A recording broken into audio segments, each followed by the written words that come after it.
अंकुश चौकाजवळ एक भाजी मंडई आहे. पण प्रश्न असा आहे, भाजी मंडईत रस्ता आहे की रस्त्यावर भाजी मंडई आहे?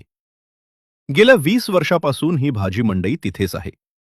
मग एकही नगरसेवकाला आजपर्यंत असं वाटलं नाही का की या मंडईचं योग्य नियोजन करायला हवं? भाजी विक्रेत्यांना त्यांचा हक्काचा व्यवसाय करता येईल अशी योग्य जागा देता येणार नाही का? आज त्या रस्त्यावरून जाणं म्हणजे दररोज ट्रॅफिकमध्ये अडकणं. लहान मुलांना, महिलांना, वृद्धांना सुरक्षितपणे चालता येत नाही. कुणी काही बोललं तर वाद, भांडण, हातघाई.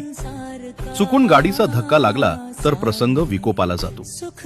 हे सगळे प्रश्न आज अचानक निर्माण झालेत का, की गेल्या 20 वर्षापासून ते तिथेच होते?